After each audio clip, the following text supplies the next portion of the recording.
नमस्ते बच्चों, मैं डॉक्टर गिन्नी ब्रांच।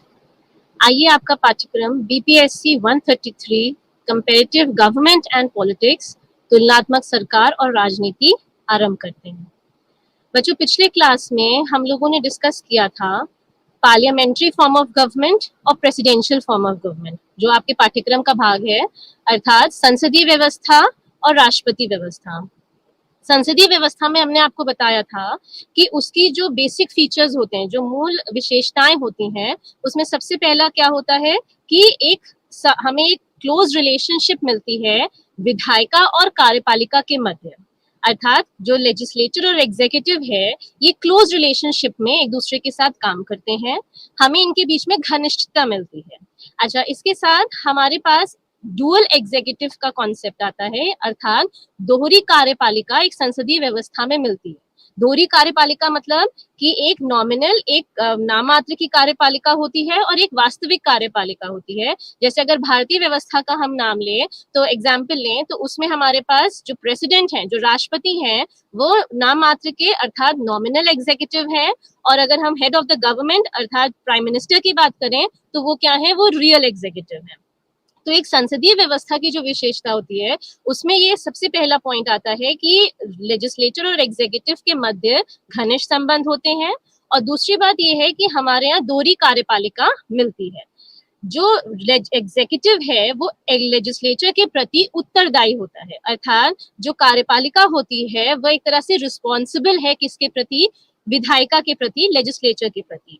इसके विपरीत अगर हम राष्ट्रपति व्यवस्था देखते हैं, जो हमने आपको पिछले क्लास में बताया था, तो राष्ट्रपति व्यवस्था की जो मूल बेसिक फीचर होता है वो होता है सेपरेशन ऑफ पावर्स, अर्थात शक्तियों का पृथकीकरण। जो घनिष्ठता हमें एक संसदीय व्यवस्था में विधायिका और कार्यपालिका के मध्य मिलती है, वो सिचुएशन एक राष्ट्रपति व्यवस्था में एब्सेंट होती है। राष्ट्रपति व्यवस्था में लेजिस्लेचर और एग्जीक्यूटिव अर्थात विधायिका और कार्यपालिका एक दूसरे से एक तरह से सेपरेटली काम करते हैं और एक कांस्टेंट रिलेशनशिप दोनों के बीच में, दोनों के मध्य नहीं मिलती है। अगर उदाहरण हम आपको दें तो यूनाइटेड स्टेट्स ऑफ अमेरिका का देंगे। अमेरिका में ये देखा जाता है, वहां पे राष्ट्रपति व्यवस्था है और वहां पे ये शक्तियों का पृथकीकरण बहुत क्लियरली वहां पे स्टैब्लिश किया गया है। लेकिन इसके बावजूद भी ये कहा जाता है कि इवन दो जो वहां का एग्जीक्यूटिव है, यानी कि जो प्रेसिडेंट है अमेरिका के, वो एक बहुत पावरफुल व्यक्ति हैं, उनके पास बहुत महत्वपूर्ण शक्तियां होती हैं, येट वो अपनी शक्तियों का दुरुपयोग नहीं कर सकते हैं। He can not misuse his powers. क्यों? क्योंकि एक चेक्स एंड बैलेंसेस के सिस्टम के तहत विधायिका, कार्यपालिका और न्यायपालिका एक एक बैलेंस बना के रखते हैं अपने वर्किंग मेथड में, अपने कार्यों में। अच्छा, आज जो हम लोग करेंगे बच्चों, वो है unitary and federal form of government, अर्थात एकात्मक एवं संघात्मक व्यवस्थाएं। अच्छा, एकात्मक और संघात्मक व्यवस्थाएं हमें जनरली एक डेमोक्रेसी में ही मिलती हैं। जैसे प्रेसिडेंशियल और पार्लियामेंट्री सिस्टम को भी अगर आप देखेंगे, तो वो भी हमें एक डेमोक्रेटिक यानी कि प्रजातंत्रीय सेटअप के तहत ही मिलता है। यूनिटरी फॉर्म ऑफ गवर्नमेंट जो होता है, एकात्मक शासन व्यवस्था, ये फेडरल सिस्टम से अलग है। अगर हम भारत का आपको एग्जाम्पल दें, तो ये कहा जाता है कि भारतीय व्यवस्था में यूनिटरी और फेडरल, एकात्मक और संघात्मक दोनों विशेषताएं पाई जाती हैं और हम इंडिविजुअल एग्जाम्पल्स के थ्रू आपको ये एक्सप्लेन करेंगे। सबसे पहले ये देखते हैं कि एक एकात्मक सरकार की या एक एकात्मक सेटअप की विशेषताएं क्या होती हैं, यूनिटरी फॉर्म ऑफ गवर्नमेंट की विशेषताएं क्या होती हैं।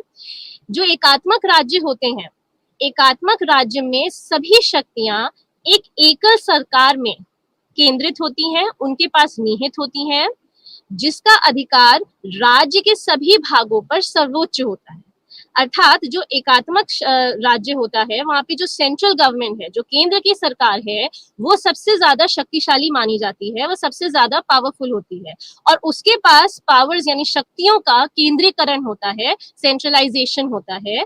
और वो अपने अनुसार जो एडमिनिस्ट्रेटिंग यूनिट्स होती हैं, उन्हें वो फर्दर अपने पावर्स जो हैं या उनको शक्तियां देती हैं, उनको पावर्स डिवॉल्व करती हैं।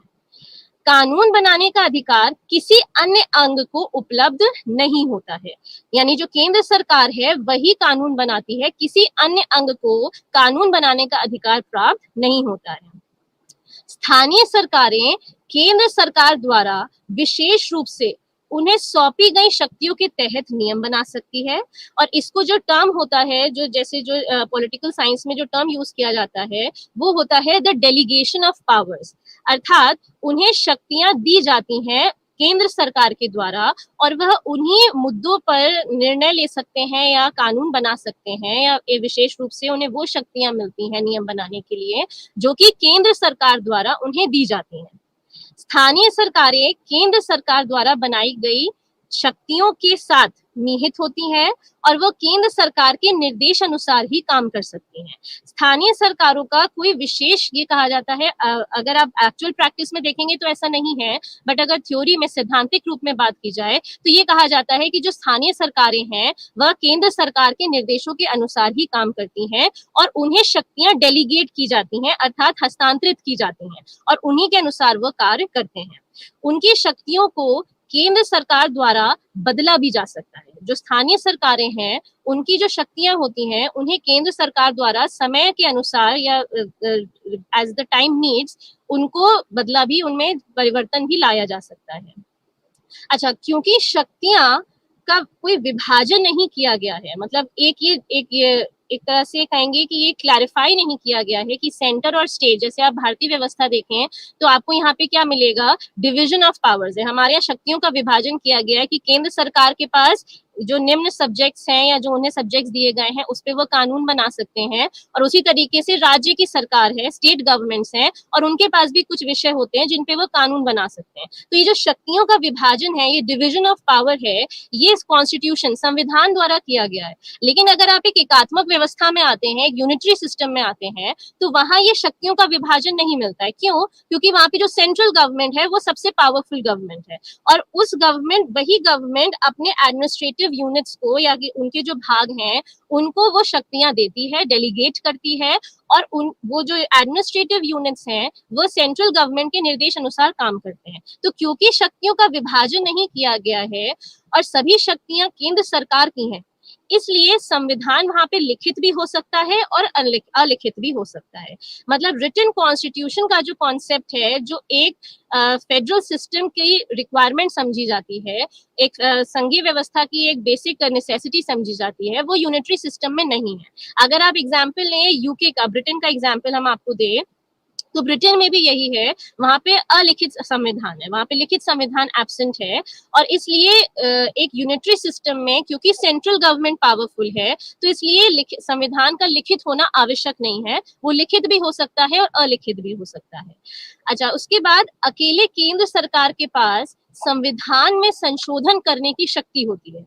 एक एकात्मक व्यवस्था में जो केंद्र सरकार है उसके पास अमेंडमेंट्स, जो कॉन्स्टिट्यूशनल अमेंडमेंट्स होते हैं, वो करने की बेसिक राइट होता है, और इस अर्थ में एकात्मक राज्य का संविधान हमेशा फ्लेक्सिबल होता है, हमेशा लचीला होता है, क्योंकि जब संशोधन करने की प्रक्रिया आसान होती है। जैसे भारतीय व्यवस्था में हम देखें तो हमारे यहाँ जो अमेंडमेंट का प्रोसीजर है, संविधान का अमेंडमेंट का प्रोसीजर है, उसमें हम देखेंगे it is a mixture of rigidity and flexibility, अर्थात यहाँ पे लचीलापन भी मिलता है और कठोरता भी मिलती है।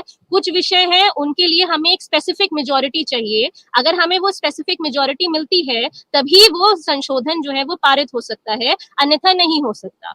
लेकिन एकात्मक राज्यों में ऐसा नहीं होता है, क्योंकि केंद्र सरकार के पास संविधान में संशोधन करने की शक्ति निहित है, इसलिए जो उनका संवैधानिक संरचना होती है उसमें संशोधन करना बहुत आसान होता है, और इसलिए उनका जो कॉन्स्टिट्यूशन जहाँ पे लिखित होता है वहां पे ये देखा जाता है कि वो बहुत ही फ्लेक्सिबल सिस्टम होता है।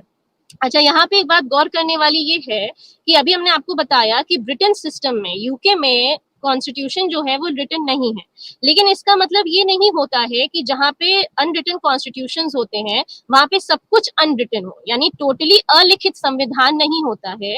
वो समय समय पर, अभी समय कहा जाता है कन्वेंशंस के थ्रू जो चीजें, एक जैसे जुडिशियल डिसीजंस हो गए, स्टैट्यूट्स हो गए, कानून जो वो पारित करते हैं कन्वेंशंस के थ्रू, वो समय समय पर वो चीजें ऐड होती जाती हैं और उन्हें अपना एक बेस बना के ये राज्य जो है ये कार्य करते हैं।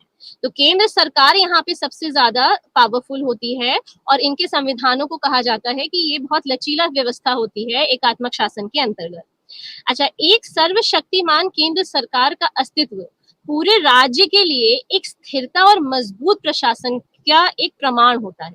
आप इसको इस तरह समझिए कि अगर एक central government all powerful government है और वो पावर्स डेलीगेट कर रही है, उसने एडमिनिस्ट्रेटिव यूनिट्स, प्रशासनिक निकाय बनाए हैं जो कि अपने अपने क्षेत्र में, अपने एरिया में काम कर रहे हैं, तो उस सिचुएशन में ये देखा जाता है जो सेंट्रल गवर्नमेंट है वो एक मजबूत प्रशासन की ओर हमें ले जाता है और वहां पे एक स्टेबिलिटी मिलती है, वहां पे एक इनस्टेबिलिटी एब्सेंट होती है। जैसे अगर आप फेडरल सिस्टम में देखें, भारतीय व्यवस्था का अगर हम एग्जाम्पल लें, क्योंकि आपका पेपर कंपेरेटिव गवर्नमेंट्स है, तो बीच बीच में तुलना से आपको अगर एग्जाम्पल देंगे तो बेहतर समझ में आएगा कि अगर जैसे भारतीय व्यवस्था में हम देखें, सेंटर और स्टेट, केंद्र और राज्य की जो सरकारें हैं उनके बीच में हमें एक कांस्टेंट टसल दिखता है, अक्सर एक फ्रिक्शन होता है, अक्सर कॉन्फ्लिक्ट होती है।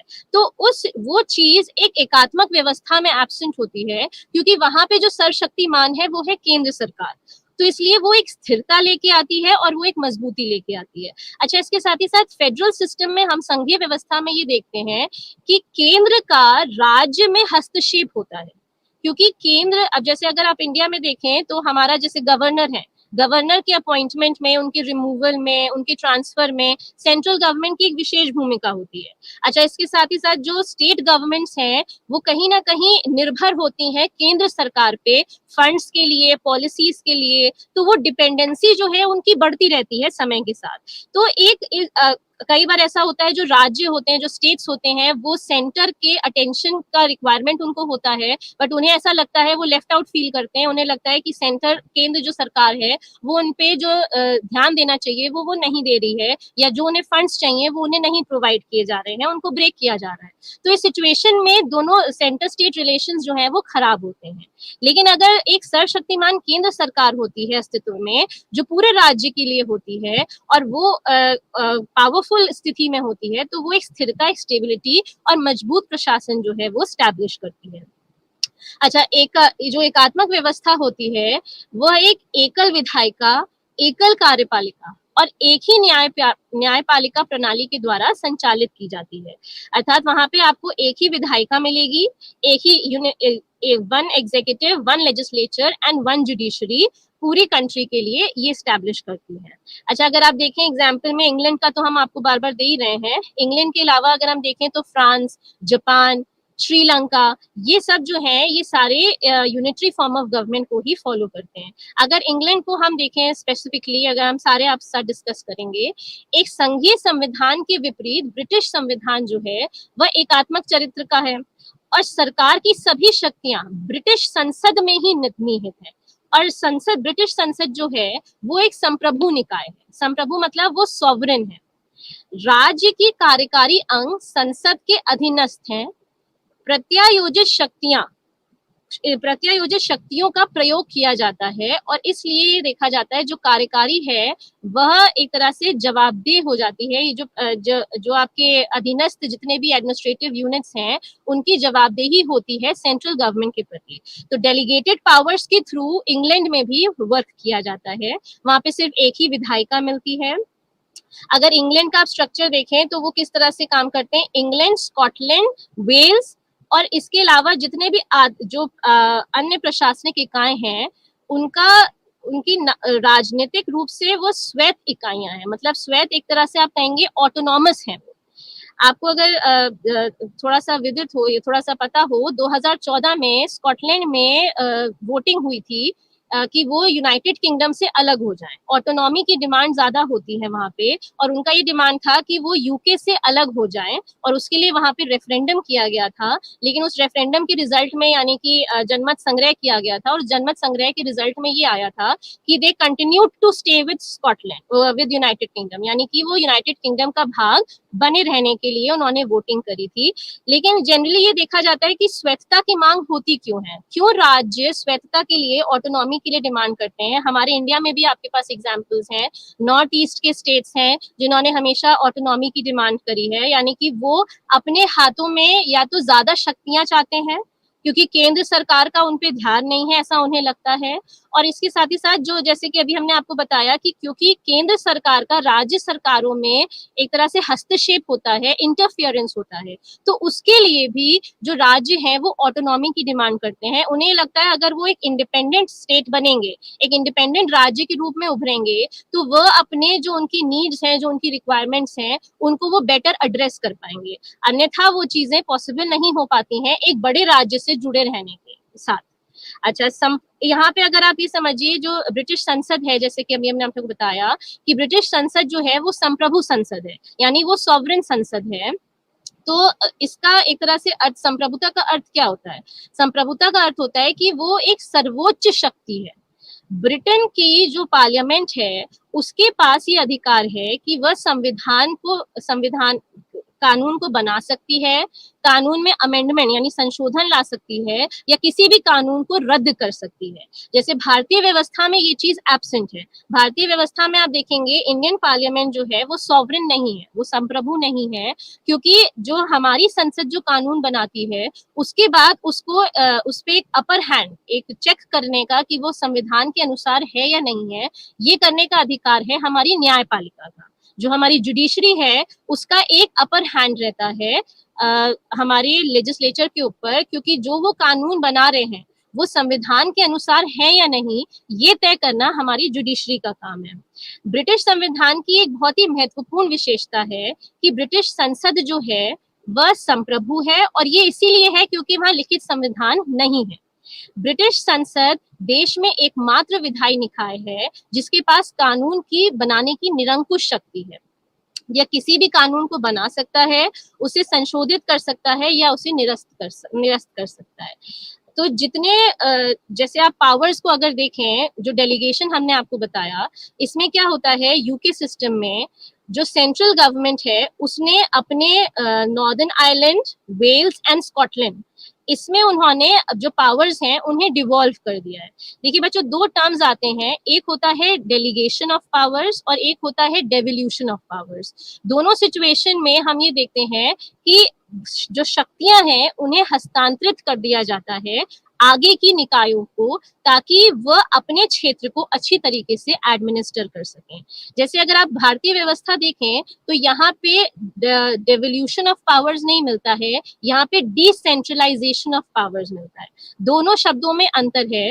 डेवोल्यूशन ऑफ पावर्स का मतलब क्या होता है कि एक सेपरेट विधायिका है, एक सेपरेट न्यायपालिका है, एक सेपरेट विधायिका और एक सेपरेट कार्यपालिका है, और जो डिसीजन मेकिंग है वो एक तरह से ज्यादा डेमोक्रेटिक हो जाती है।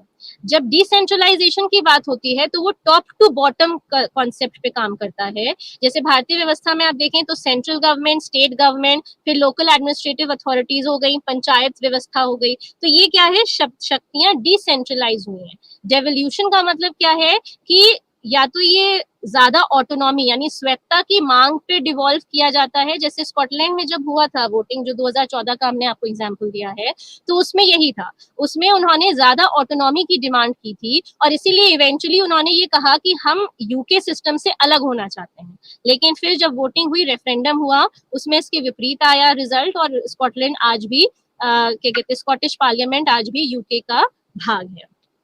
अच्छा, इसके साथ साथ अदालतों को ब्रिटिश संसद द्वारा पारित कानूनों की वैधता पर सवाल उठाने की कोई शक्ति नहीं है। ब्रिटिश संसद देश के सामान्य कानून की तरह अपने अधिकार से संविधान में संशोधन कर सकती है, और इस पे कोई भी अपर अथॉरिटी नहीं है जो क्वेश्चन कर सके। यह जो वैध है उसे वैध कर सकती है, और जो उसके हिसाब से अवैध आता है या कॉन्स्टिट्यूशन के विरुद्ध आता है उसे बहुत आसानी से ये नल एंड वॉइड डिक्लेयर कर सकती है, अर्थात अवैध कर सकती है। अच्छा, इसके अलावा जो मूल संरचना का सिद्धांत है, भारतीय न्यायपालिका को कानून की वैधता पर सवाल उठाने की शक्ति देता है। अगर आपको जानकारी होगी, जैसे पास्ट में इस बात पे कई बार कहेंगे डिबेट्स हो चुकी हैं, डिस्कशंस हो चुके हैं कि मूल संरचना जो बेसिक फीचर है हमारी संविधान का, उसमें किसी भी तरीके का परिवर्तन नहीं आना चाहिए जब भी हमारी लेजिस्लेचर और एग्जीक्यूटिव जो है वो कानून बनाते हैं। अच्छा, जैसे बेसिक स्ट्रक्चर कॉन्सेप्ट क्या होता है, मूल संरचना क्या होता है, इस पे भी हालांकि विवाद है कि मूल संरचना के अंदर अंतर्गत क्या आता है, लेकिन अगर हम कुछ कॉन्सेप्ट्स लें तो हम कहेंगे कि बेसिक कॉन्सेप्ट, बेसिक स्ट्रक्चर के अंतर्गत क्या आता है। एक तो संविधान की सर्वोच्चता, सुपरमेसी ऑफ द कॉन्स्टिट्यूशन। अच्छा, इसके साथ ही साथ कि भारत एक गणतंत्र और प्रजातंत्रीय व्यवस्था है या गणतंत्र प्रजातंत्रीय फॉर्म ऑफ गवर्नमेंट को फॉलो करेगा, ये भी बेसिक स्ट्रक्चर का एक फॉर्म है। अच्छा, पार्ट है secular character of the constitution, अर्थात एक धर्मनिरपेक्ष राज्य है। अच्छा, शक्तियां जो है वो एक तरह से विभाजित रहेंगी, जुडिशरी में एग्जीक्यूटिव और लेजिस्लेचर का इन्वॉल्वमेंट नहीं होगा। अच्छा, भारत की एकता और अखंडता को बनाए रखना, संप्रभुता को बनाए रखना, और जो एक कॉन्सेप्ट होता है वेलफेयर स्टेट का, लोक कल्याणकारी राज्य, उसको सुनिश्चित करना। जैसे लोक कल्याणकारी राज्य के बारे में हमारे directive principles of state policy अर्थात राज्य के नीति निर्देशक तत्वों के अंतर्गत भी मेंशन किया गया है कि भारत को एक लोक कल्याणकारी राज्य बनाने के लिए गवर्नमेंट द्वारा नीतियां ऐसी बनाई जानी चाहिए जिससे वो एक वेलफेयर स्टेट बने। तो बेसिक स्ट्रक्चर का जो सिद्धांत है, ये भारतीय न्यायपालिका को कानूनों की वैधता पर सवाल उठाने की शक्ति देता है। ये जुडिशियल रिव्यू के अंतर्गत आता है, जुडिशरी का ये पावर इंडिया में। और जुडिशियल रिव्यू के अंतर्गत वो ये चेक करते हैं कि जो भी कानून बनाया गया है संसद द्वारा, वह संविधान के अनुसार है, उसकी स्पिरिट के अनुसार है या नहीं। और अगर उन्हें लगता है कि ऐसा नहीं है तो वह उसे अवैध घोषित कर सकते हैं। अच्छा, इसमें ये समझना जरूरी है कि ये ओवरनाइट नहीं होता है, या ये इस तरह नहीं होता कि संसद ने कानून बनाया और वो फिर न्यायपालिका के पास गया अपनी वैलिडिटी को चेक करने के लिए। ये समय के अनुसार जैसे कोई केस आता है जुडिशरी के समक्ष, जो कि इस बात को क्वेश्चन करता है कि वो पर्टिकुलर कानून वैध है या अवैध है, तो उसकी कॉन्स्टिट्यूशनैलिटी को चेक करते हैं तब हमारे न्यायाधीश, और वो एक पैनल के द्वारा होता है या किसी एक जज के द्वारा नहीं किया जाता है। तो इस तरह से हम ये समझते हैं कि भारत का सर्वोच्च न्यायालय भारत के संविधान का सर्वोच्च व्याख्याकार है, मतलब एक तरह से the interpreter of the constitution जो है वो जो हमारी जुडिशरी है वो है। और ये कहीं ना कहीं बेसिक स्ट्रक्चर के अंतर्गत उन्हें ये बेसिक स्ट्रक्चर सिद्धांत के अंतर्गत उन्हें ये शक्ति प्राप्त होती है। अच्छा, ये हो गया यूके का कॉन्स्टिट्यूशन यूनिटरी का। अगर हम आपको एग्जांपल दें फ्रेंच की, जो फ्रेंच कॉन्स्टिट्यूशन है फ्रांस का भी कॉन्स्टिट्यूशन एक यूनिटरी स्टेट है, वो भी एक एकात्मक व्यवस्था के अंतर्गत कार्य करता है। और इनका 1958 का कॉन्स्टिट्यूशन है। फ्रांस की अगर आप थोड़ी सी हिस्ट्री जानते हो तो फ्रांस पास्ट में एक हाईली सेंट्रलाइज्ड कंट्री थी, वहां पे शक्तियों का केंद्रीकरण बहुत ज्यादा था। और आज के समय पे अगर आप देखें तो फ्रांस अब एक सेमी प्रेसिडेंशियल सिस्टम है। सेमी प्रेसिडेंशियल मतलब अर्ध राष्ट्रपति व्यवस्था यहाँ पे मिलती है, जिसका मतलब है कि प्रेसिडेंट भी है वहां पे और प्राइम मिनिस्टर भी है, अर्थात वहां पे राष्ट्रपति भी मिलते हैं और प्रधानमंत्री भी मिलते हैं। प्रधानमंत्री फ्रांस की संसद के प्रति उत्तरदायी होते हैं। अच्छा, कानून बनाने के संबंध में फ्रांस की संसद के पास सर्वोच्च शक्ति नहीं है। विधायिका केवल एक सूची के आधार पर ही कानून बना सकती है, जबकि राष्ट्रपति हर दूसरे मामले का ध्यान रखते हैं। तो एक तरह से देखा जाता है कि राष्ट्रपति को ज्यादा शक्तियां प्रदान की, उनका एक स्ट्रॉन्ग पोजीशन बनाने की कोशिश एक फ्रेंच कॉन्स्टिट्यूशन के अंतर्गत की गई है। फ्रांसीसी संविधान में एकमात्र लोकतांत्रिक संविधान है जो कार्यपालिका की सर्वोच्चता के सिद्धांत पर आधारित है। फ्रांस हमेशा राजनीतिक रूप से अगर पास में देखें तो अस्थिर रहा है, इंस्टेबिलिटी रही है वहां पे। तो इसलिए आज के समय पे हम ये देखते हैं कि एक ऐसा लोकतांत्रिक संविधान है जिसने कार्यपालिका को सर्वोच्चता के सिद्धांत पर आधारित किया है। इसलिए 5वें गणतंत्र संविधान में एक मजबूत राष्ट्रपति की स्थिति उन्होंने बनाई है। इन राष्ट्रपति का कार्यकाल 5 साल के लिए तय होता है और उनके पास कई महत्वपूर्ण शक्तियां भी होती हैं। अच्छा, यूके, फिर फ्रांस, और एक और अगर हम आपको एग्जाम्पल दें तो वो है द कॉन्स्टिट्यूशन ऑफ जापान। वहां पे भी हम देखते हैं उनका जो कॉन्स्टिट्यूशन है वो 1947 में अडॉप्ट किया गया था। ये भी एक यूनिटरी स्टेट है। इनके अंदर 47 एडमिनिस्ट्रेटिव डिविजन्स हैं। एडमिनिस्ट्रेटिव डिविजन्स मतलब जैसे कि आप इसको इस तरह समझिए कि अगर भारतीय व्यवस्था में हम स्टेट्स कहते हैं तो वो क्योंकि एक यूनिटरी सेटअप में है, एक एकात्मक व्यवस्था के अंतर्गत है, इसलिए वो एडमिनिस्ट्रेटिव डिविजन्स कहते हैं। तो वहाँ पे 47 एडमिनिस्ट्रेटिव डिविजन्स हैं और वहाँ पे एक एम्परर है जो कि राज्य के अध्यक्ष के रूप में कार्य करते हैं as a head of the state.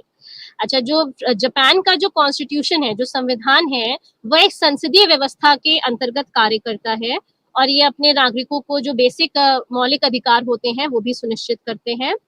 वहां के जो सम्राट हैं, जापान के सम्राट राज्य और लोगों की एकता का प्रतीक है और विशुद्ध रूप से औपचारिक भूमिका ही निभाते हैं। जैसे अगर आप यूके का एग्जाम्पल लें तो यूनाइटेड किंगडम में, ब्रिटेन में हम क्या देखते हैं कि वो भी एक कॉन्स्टिट्यूशनल मोनार्की है, संवैधानिक राजतंत्र व्यवस्था। कॉन्स्टिट्यूशनल मोनार्की का मतलब होता है एक ऐसी स्थिति जहां पे संविधान द्वारा जो शासक हैं, जो एम्परर हैं, उनकी शक्तियों को सीमित किया गया है, लिमिट किया गया है। तो इनको लिमिटेड गवर्नमेंट भी कहा जाता है, सीमित सरकार व्यवस्था, और इसको कॉन्स्टिट्यूशनल मोनार्की भी कहा जाता है क्योंकि किसी भी सम्राट को, एम्परर को ये अधिकार नहीं है कि वह एक डिक्टेटर बन सके या एक मोनार्क के रूप में कार्य कर सके, क्योंकि उनकी शक्तियों को संविधान के द्वारा सीमित कर दिया जाता है। वही स्थिति आप जापान में देखते हैं। वहां के जो सम्राट हैं वह राज्य और लोगों के लिए एक तरह से एकता का प्रतीक होते हैं और उनकी एक औपचारिक भूमिका होती है, एक नॉमिनल ड्यूटी होती है। वैसे ही यूके का भी सिस्टम है, वहां पे भी जो एम्परर हैं, जो क्वीन है, उनकी नॉमिनल भूमिका होती है, नाम मात्र की भूमिका। सेरिमोनियल फंक्शंस जो हैं वो निभाते हैं।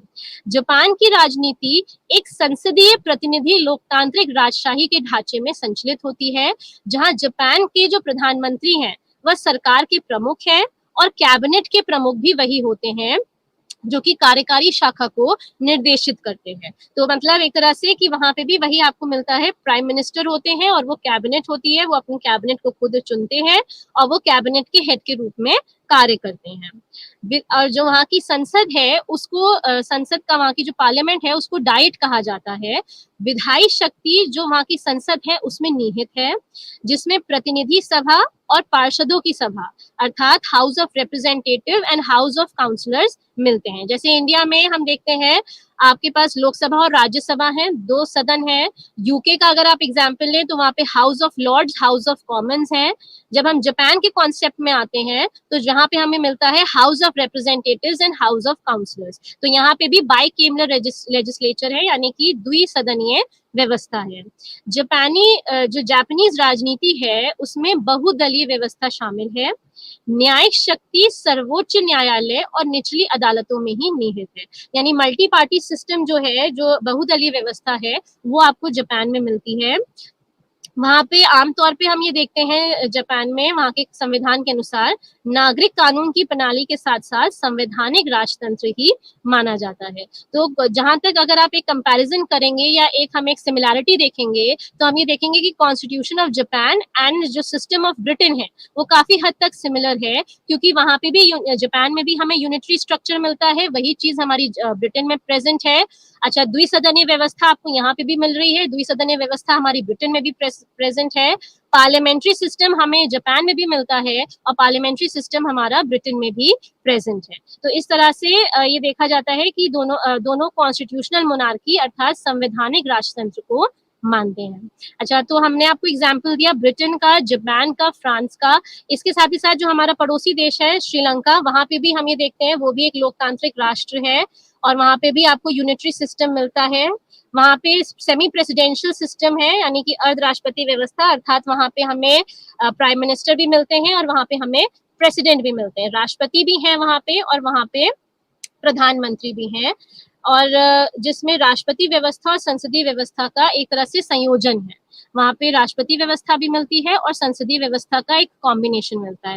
हालांकि अगर आप रिसेंटली देखें तो श्रीलंका न्यूज में रहा है, क्योंकि जो श्रीलंका के जो राष्ट्रपति हैं उन्होंने वहां के प्रधानमंत्री को हटा दिया और महिंदा राजपक्सा जो वहां पे एक बहुत पॉलिटिकल उनकी हिस्ट्री रही है श्रीलंका में, उनको नए प्रधानमंत्री के रूप में बिना किसी वैलिड ग्राउंड के वापस स्टैब्लिश कर दिया गया है।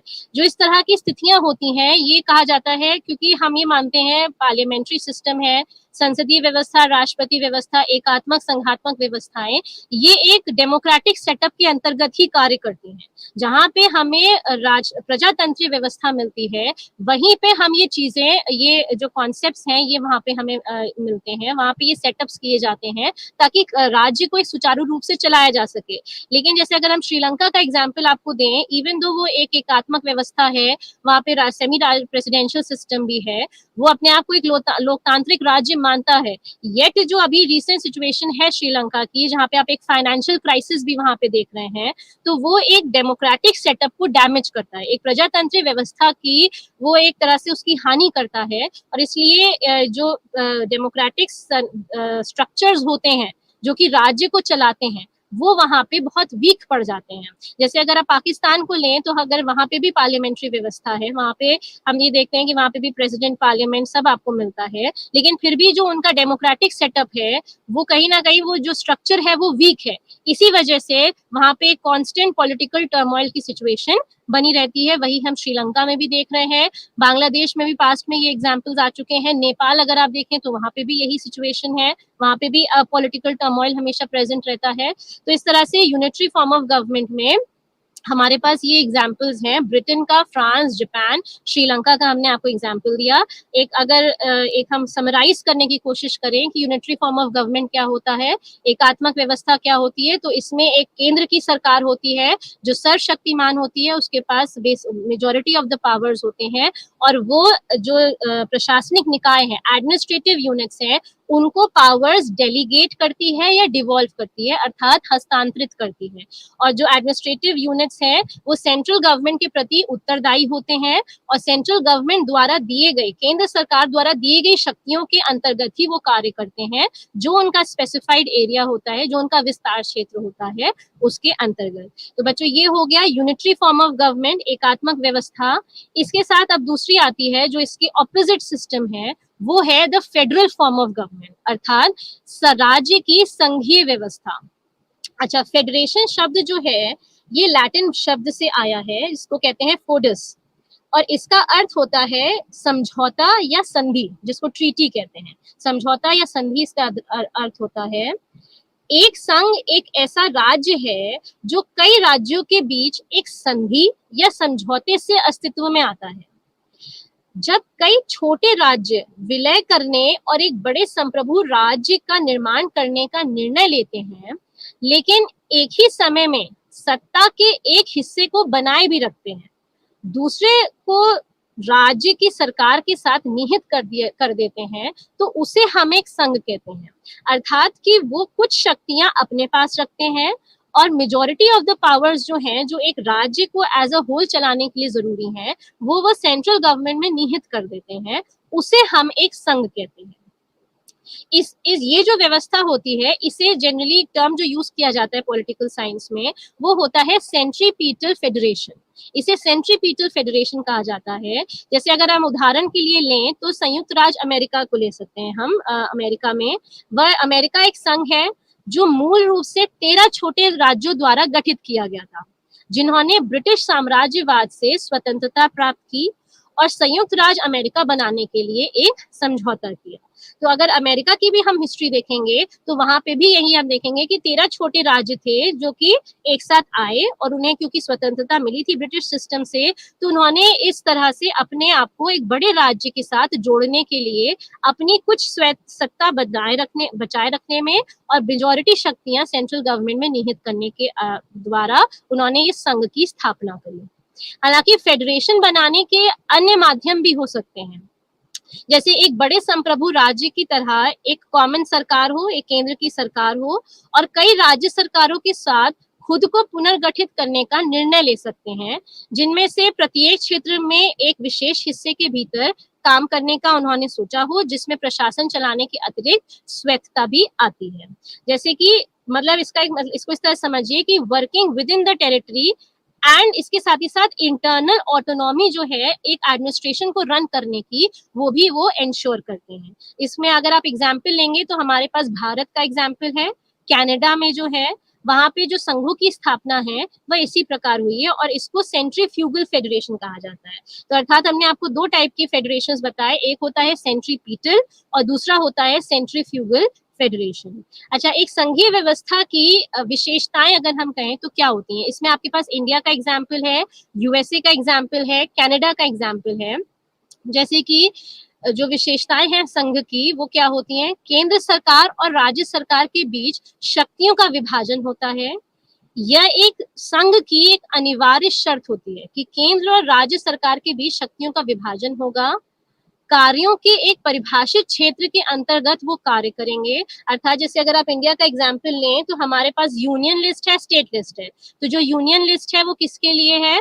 वो सेंट्रल गवर्नमेंट के लिए है, और जो स्टेट लिस्ट है वो किसके लिए है? वो राज्य सरकार के लिए है। दोनों में सब्जेक्ट स्पेसिफाइड है कि कौन किस क्षेत्र के लिए निर्णय ले सकता है या कानून बना सकता है, किन सब्जेक्ट्स पे। अच्छा, जो स्थानीय और क्षेत्रीय महत्व के विषय हैं, जैसे स्थानीय प्रशासन है, जेल है, शिक्षा है, ये सब स्टेट गवर्नमेंट में निहित होती है। जैसे उदाहरण के लिए हम ले अमेरिकी संविधान है, वह संघीय सरकार की शक्तियों को स्पेसिफाई करते हैं और बाकी राज्यों को, बाकी राज्य सरकारों को उसमें निहित कर देते हैं। अगर भारतीय संविधान का हम एग्जाम्पल लें तो भारत का संविधान केंद्र सरकार और राज्य सरकार की शक्तियों को अलग अलग परिभाषित करता है। समवर्ती शक्तियां संघ और राज्य दोनों के पास है, जबकि अविशिष्ट शक्तियां यानी कि जो हमारी रेसिडुअरी पावर्स हैं वह केवल संघ के पास हैं। तो भारतीय संविधान में संविधान के द्वारा ही, कॉन्स्टिट्यूशन के द्वारा ही शक्तियों को परिभाषित कर दिया गया है और सेंटर और स्टेट के बीच में डिवीजन किया गया है, जो कॉन्करेंट लिस्ट है, अर्थात union list, state list, concurrent list and residuary powers. तो जो कॉन्करेंट लिस्ट है उसमें केंद्र और सरकार दोनों कानून बना सकते हैं। हालांकि अगर रेगुलर वर्किंग में आप देखेंगे तो ये देखा जाता है कि कॉन्करेंट लिस्ट के भी जो सब्जेक्ट्स हैं, एक ऐसी स्थिति जहाँ पे एक फ्रिक्शन, एक कॉन्फ्लिक्ट होता है केंद्र सरकार के बनाए गए कानून और राज्य सरकार के बनाए गए कानून में, तो जो केंद्र सरकार का कानून है उसको ही मान्यता दी जाती है, राज्य सरकार के कानून को नहीं दी जाती है। ये हम आपको समवर्ती सूची के सब्जेक्ट्स के बारे में बता रहे हैं। जो कॉन्करेंट लिस्ट है उसमें दोनों की, संघ और राज्य दोनों के पास शक्ति है कानून बनाने की, लेकिन जो रेसिडुअरी पावर्स हैं यानी अविशिष्ट शक्तियां जो हैं वो सिर्फ केवल जो हमारा केंद्र सरकार है उसके पास है। अच्छा, इसके साथ ही साथ एक संघीय व्यवस्था में आप क्या देखते हैं? केंद्र और राज्य के बीच संबंधों को स्पष्ट रूप से निर्धारित करने के लिए एक संघ के लिए लिखित संविधान आवश्यक माना जाता है। अर्थात किसी भी संविधान को चलाने के लिए अगर वो एक संघीय व्यवस्था के अंतर्गत कार्य कर रहा है वो राज्य, तो वहां पे ये कहा जाता है कि रिटन कॉन्स्टिट्यूशन यानी लिखित संविधान बहुत आवश्यक है। क्यों? क्योंकि रिटन कॉन्स्टिट्यूशन के थ्रू जो पावर्स हैं वो स्पेसिफाइड होती हैं। अगर आप इंडियन सिस्टम में भी देखें तो कॉन्स्टिट्यूशन द्वारा स्टेट और सेंटर दोनों की शक्तियों को परिभाषित किया गया है। इसलिए कभी भी आप ये देखेंगे कि हस्तक्षेप की जो स्थिति होती है, जो इंटरफियरेंस होता है, वो कम हो सकता है या वो कंट्रोल लिमिटेड हो सकता है, क्योंकि जो दोनों केंद्र और राज्य दोनों अपनी शक्तियां संविधान से लेंगे। तो इसलिए लिखित संविधान जो है वो आवश्यक माना जाता है एक संघीय व्यवस्था के लिए। अच्छा, संघ के लिए संविधान की कठोरता भी आवश्यक है। केवल केंद्र सरकार और राज्य सरकारें मिलकर ही संविधान में संशोधन कर सकती हैं। जो रिजिडिटी होती है कॉन्स्टिट्यूशन की वो बहुत इंपॉर्टेंट है एक फेडरल सिस्टम में, एक संघीय व्यवस्था में, क्योंकि उस स्थिति में क्या होगा कि केंद्र सरकार और राज्य सरकार दोनों मिलकर संविधान में संशोधन करेंगी। जैसे हमने आपको यूनिटरी सिस्टम में बताया, यूनिटरी सिस्टम में जो सेंट्रल गवर्नमेंट है, जो केंद्र की सरकार है, उसके पास शक्ति है कानून बनाने की, कानून में संशोधन करने की या कानून को रद्द करने की। जब आप एक संघीय व्यवस्था में आते हैं तो वहां पे ये देखा जाता है कि अगर संविधान में संशोधन करना है, कोई महत्वपूर्ण संशोधन है, तो वो केवल केंद्र सरकार या केवल राज्य सरकार द्वारा नहीं की जा सकती। उसको केंद्र और राज्य सरकारें दोनों मिलकर उस संशोधन को करती हैं, और इसलिए जो संघीय संविधान होते हैं वो कठोर रखे जाते हैं, वह रिजिड प्रोसीजर रखा जाता है, जिससे कि एक स्पेसिफिक मेजॉरिटी मिले तभी वो जो अमेंडमेंट है उसे इनकॉर्पोरेट किया जा सकता है। अच्छा, जैसे संयुक्त राज्य अमेरिका में एक संशोधन कांग्रेस के दोनों सदनों के 2/3 मत द्वारा प्रस्तावित किया जा सकता है, या यदि 2/3 राज्य एक अनुरोध करते हैं तो उस उद्देश्य के लिए बुलाए गए सम्मेलन के द्वारा वह संशोधन किया जा सकता है। यह है स्टेज 1।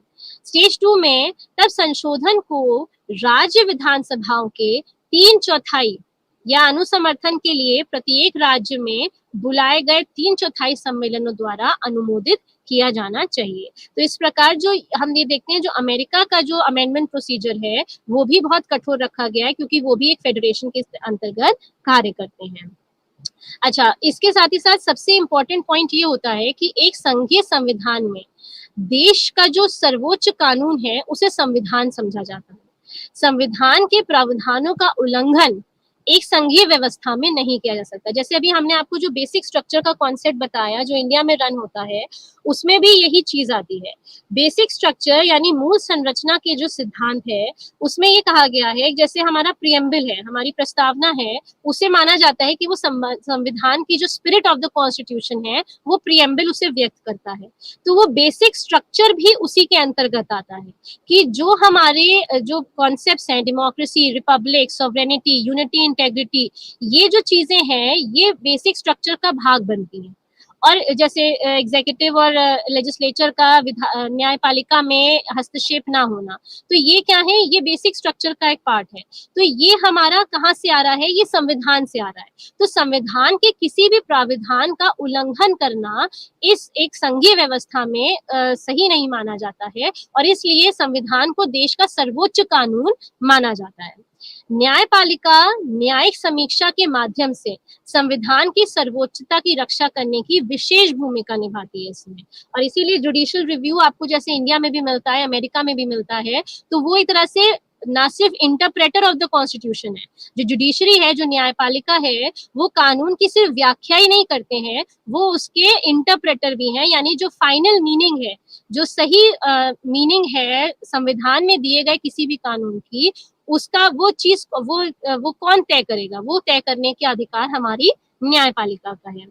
अच्छा, न्यायिक समीक्षा का अर्थ अगर हम आपको संक्षिप्त में बताएं तो उसका अर्थ है कि किसी भी कानून की संवैधानिकता का जांच करने के लिए सर्वोच्च न्यायालय या कभी कभी उच्च न्यायालयों की शक्ति है। यदि न्यायालय इस निष्कर्ष पर पहुंच जाते हैं कि कानून संविधान के प्रावधानों के साथ असंगत है, तो ऐसे कानून को असंवैधानिक और अनुपयुक्त घोषित करने की शक्ति जो है वो हमारी जुडिशरी के अंतर्गत जुडिशरी को दी गई है। दूसरे शब्दों में अगर हम कहें तो न्यायिक समीक्षा केंद्र और राज्य दोनों सरकारों के विधायी अधिनियमों और कार्यकारी आदेशों की संवैधानिकता की जांच करने की न्यायपालिका की एक शक्ति के रूप में है, और इसमें ये एक तरह से लिमिट लगाता है, ये एक तरह से एक चेक लगाता है किस पे, विधायी अधिनियमों पे और कार्यकारी आदेशों पे कि वह संविधान के अनुसार है या नहीं।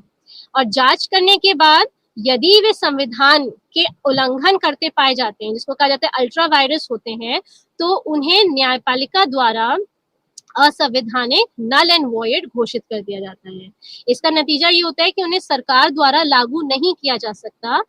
न्यायिक समीक्षा शब्द का संविधान में कहीं भी उल्लेख नहीं किया गया है। हालांकि ये तथ्य है कि भारत में एक लिखित संविधान है और सर्वोच्च न्यायालय मौलिक अधिकारों के खिलाफ जाने वाले कानूनों को रद्द कर सकता है। निसंदेह सर्वोच्च न्यायालय को न्यायिक समीक्षा की शक्ति प्राप्त है। तो जो न्यायिक समीक्षा की शक्ति है वो हम देखते हैं कि हमारे संविधान को हमारे संविधान द्वारा जो जुडिशरी है उसको दी गई है। अच्छा, इसके बाद बच्चों जैसे अगर हम एग्जाम्पल में लें तो जो भारतीय व्यवस्था है, भारतीय व्यवस्था में हमें फेडरल और यूनिटरी दोनों फीचर्स जो हैं वो प्राप्त होते हैं। फेडरल फीचर्स में हम ये देखते हैं कि जो अगर आप देखें फेडरल फीचर्स में या यूनिटरी फीचर्स अगर हम आपके साथ स्टार्ट करें तो यूनिटरी फीचर्स में हम ये देखेंगे कि जो सेंटर है, जो सेंट्रल गवर्नमेंट है, वो एक स्ट्रॉन्ग गवर्नमेंट के रूप में अस्तित्व में है। और वहाँ पे हमें जो फेडरल सिस्टम के अंतर्गत अगर आप देखें तो हमें एक दोहरा प्रशासनिक व्यवस्था मिलती है, यानी डुअल एडमिनिस्ट्रेशन सिस्टम। एक महासंघ को दोहरे प्रशासन की विशेषता है और संघ और राज्य प्रशासन के सभी लोगों के लिए केंद्र सरकार द्वारा समान प्रशासन है जो संघ इकाइयों की सरकारों द्वारा चलाए जाते हैं। अच्छा, दोहरी नागरिकता मिलती है एक संघीय व्यवस्था में। जैसे अगर आप अमेरिका में देखें तो वहाँ पे डुअल सिटीजनशिप का कॉन्सेप्ट है। द्विसदनीय व्यवस्था हमें मिलती है एक संघ में, ये भी इसका एक फीचर है कि हमें इंडिया में अगर आप देखें लोकसभा राज्यसभा है, यूएसए में आपको मिलता है 2 सदन की व्यवस्था मिलती है। और भारत आकार, जनसंख्या और संसाधन पर विचार किए बिना सभी राज्यों की समानता में विश्वास रखता है।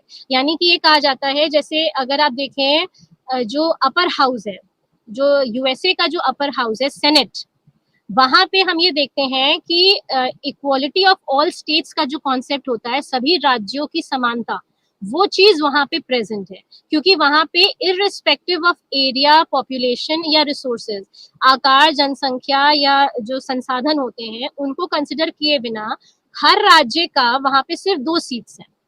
लेकिन अगर आप भारतीय व्यवस्था में आते हैं तो भारतीय व्यवस्था में हम ये देखते हैं कि ये राज्यसभा में स्पेशली ये इक्वालिटी प्रेजेंट नहीं है। लेकिन इसका अर्थ ये नहीं है कि क्योंकि वो सारे राज्य जो हमारे भारतीय राज्य जो हैं वो सारे भारत का भाग हैं, इसलिए इररिस्पेक्टिव कि उनकी कितनी जनसंख्या है, उनके क्या संसाधन है, उनका क्या आकार है, राज्यों को सामान्य रूप से देखा जाता है, राज्यों में समानता देखी जाती है। अच्छा, भारतीय संघ की अगर हम संघीय विशेषताएं देखें, फेडरल फीचर्स देखें, तो हम इसको इस तरह से समझ सकते हैं। बहुत संक्षिप्त में हम आपको बताएंगे कि भारतीय संघ की संघीय विशेषताएं क्या हैं। अच्छा, 2 स्तरों पे हमें सरकार मिलती है, केंद्र और राज्य, और राज्यों के बीच शक्तियों का विभाजन किया गया है केंद्र और राज्य के बीच। संविधान की 7वीं अनुसूची में 3 सूचियां दी गई हैं जो प्रत्येक स्तर के विषय को आधार क्षेत्र देती हैं। संघीय सूची, राज्य सूची, समवर्ती सूची। संविधान की सर्वोच्चता हमें मिलती है न्यायपालिका द्वारा, वह संविधान की जो सर्वोच्चता है वो निर्धारित की जाती है। भारत में संविधान ही सर्वोच्च है, एक स्वतंत्र न्यायपालिका आपको मिलती है। संविधान के उसमें एक देखते हैं, एक एकीकृत न्यायपालिका का जो प्रावधान है वो भारतीय सिस्टम में हमें मिलता है। अच्छा, निचली और जिला अदालतें जो हैं, जितने भी निचले स्तर पे हैं, उच्च न्यायालय राज्य स्तर पे हैं, और सर्वोच्च स्थान पे हमारे भारत का सर्वोच्च न्यायालय अथवा सुप्रीम कोर्ट आता है। अच्छा, सभी न्यायालय सर्वोच्च न्यायालय के अधीन ही कार्य करते हैं। अच्छा, इसके बाद जब एकात्मक जो भारतीय विशेषताएं अगर हम देखें, क्योंकि कहा जाता है कि भारत संघीय और एकात्मक विशेषताओं का एक तरह से समायोजन है, यहाँ पे हमें मिक्सचर मिलता है फेडरल और यूनिटरी दोनों फीचर्स का। तो संविधान लचीलापन और कठोरता का एक तरह से मिश्रण है। हमारे यहाँ फ्लेक्सिबल कॉन्स्टिट्यूशन भी कहा जाता है और रिजिड भी, यानी कि कुछ जो बेसिक अमेंडमेंट्स होते हैं या बेसिक चेंजेस होने होते हैं वो हम एक नॉर्मल मेजोरिटी के साथ कर सकते हैं। तो ये हमारा फ्लेक्सिबिलिटी दिखाता है संविधान की। और कुछ विशेष अगर परिवर्तन करने होते हैं तो उसमें हमें एक स्पेसिफिक मेजोरिटी चाहिए जो सेंटर और स्टेट दोनों से रिक्वायर्ड होती है, तो वो हमारा रिजिडिटी दिखाता है संविधान की। तो इसलिए भारतीय संविधान जो है वो रिजिडिटी और फ्लेक्सिबिलिटी का मिश्रण है, लचीलेपन और कठोरता का एक तरह से उसमें मिश्रण दिखता है। संविधान के कुछ प्रावधानों में आसानी से संशोधन किया जा सकता है। यदि संशोधन भारत के संघवाद के पहलुओं को बदलने की कोशिश करता है तो ऐसा संशोधन लाने का प्रावधान आसान नहीं रखा गया है। संघ सूची के साथ संविधान अधिक शक्तियों की गारंटी देता है। समवर्ती सूची के विषय पर संसद ऐसे कानून बना सकती है जो कुछ मामलों पर राज्य विधायिका द्वारा बनाए गए कानूनों को ओवरराइड कर सकते हैं। संसद राज्य सूची के कुछ विषयों के संबंध में भी कानून बना सकती है। राज्यसभा में राज्यों को असमान प्रतिनिधित्व मिलता है। उच्च सदन में राज्यों का प्रतिनिधित्व राज्यों की आबादी पर आधारित होता है। उदाहरण के लिए जैसे हम कहें उत्तर प्रदेश है आपके पास, या वहाँ पे उत्तर प्रदेश की सीट ज्यादा है, अगर हम गोवा से कंपेयर करें तो गोवा की एक ही सीट है। तो इस तरह से एक इम्बैलेंस या इनइक्वालिटी हमें वहाँ दिखती है। एक आदर्श संघीय व्यवस्था में सभी राज्यों का समान प्रतिनिधित्व होना चाहिए। कार्यपालिका विधायिका का एक हिस्सा है। भारतीय व्यवस्था में आप देखते हैं भारत में केंद्र और राज्य दोनों कार्यपालिका विधायिका का एक हिस्सा है।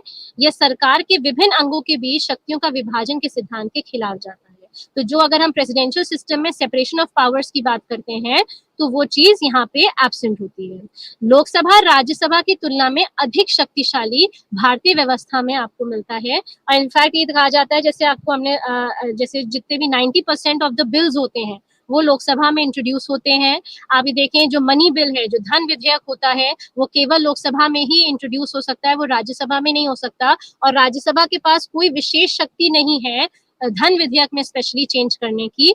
अच्छा, इस तरह से हम ये मानते हैं जैसे एकल नागरिकता है, तो भारत में नागरिकों के लिए केवल एकल नागरिकता उपलब्ध की गई है। ऐसा नहीं है कि हम भारत की अलग नागरिकता है और जो हमारा स्टेट है जिसमें हम रिसाइड कर रहे हैं उसकी अलग है। ये चीज अगर आप देखें तो ये यूएसए में प्रेजेंट है, वहां पे डुअल सिटीजनशिप का कॉन्सेप्ट चलता है, दोहरी नागरिकता।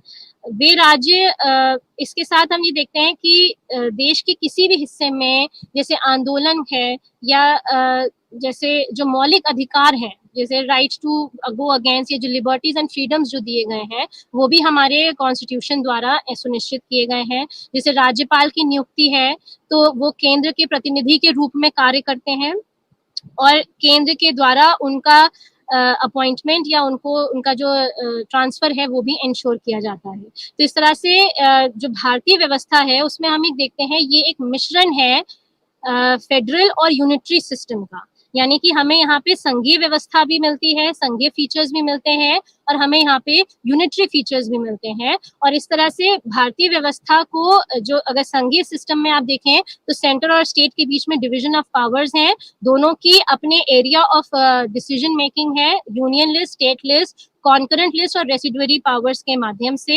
लेकिन अगर हम क्या कहते हैं यूनिटरी फीचर्स में आते हैं भारतीय व्यवस्था को एग्जाम्पल में लेके, तो यूनिटरी फीचर्स में हम ये देखेंगे कि एक जो सेंट्रल गवर्नमेंट है वो एक ओवर पावरिंग अथॉरिटी रखती है ओवर द स्टेट्स। सेंटर का एक इंटरफियरेंस भी है स्टेट्स में, जैसे जो राज्यपाल का भी हमने आपको एग्जाम्पल दिया, तो राज्यपाल की जो नियुक्ति है वो सेंटर द्वारा की जाती है और एक तरह से वो एक रिप्रेजेंटेटिव के रूप में काम करते हैं सेंटर के। और कई बार जैसे कानून राज्य द्वारा पारित किए जाते हैं तो अक्सर इसमें जो गवर्नर होते हैं उनकी एक विशेष भूमिका आती है, क्योंकि सेंटर का भी उन्हें, क्योंकि वो उनके प्रतिनिधि के रूप में होते हैं, तो सेंटर द्वारा उन पे डिफरेंट तरीके से एक्चुअल पॉलिटिकल वर्किंग में दबाव बनाया जा सकता है।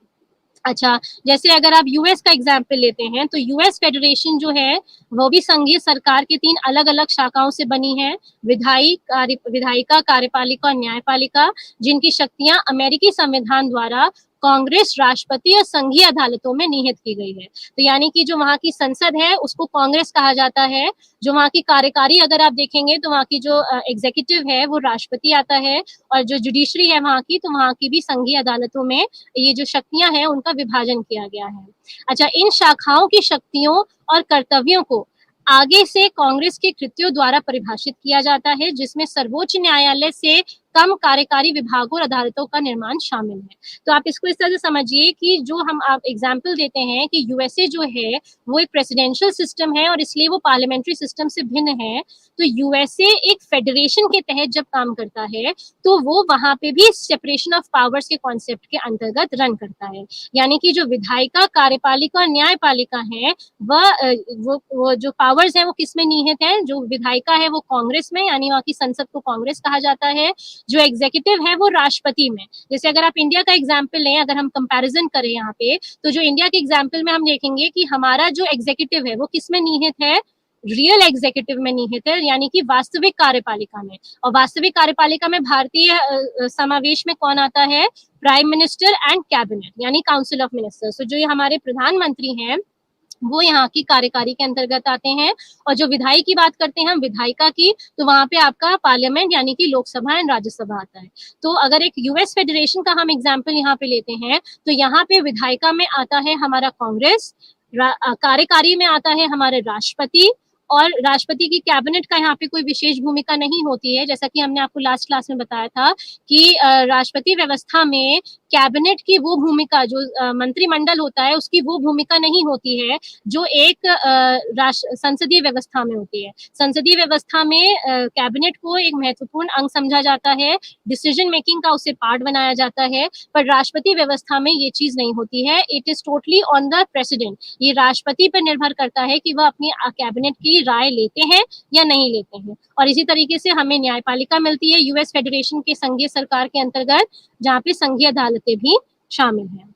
अच्छा, तो शक्तियों की पृथकीकरण के अवधारणा के अंतर्गत यूएस काम करता है। और शक्तियों की पृथकीकरण से मतलब क्या है कि एक कांस्टेंट चेक एंड बैलेंस जो है वो व्यवस्था आपको यूएसए में मिलती है।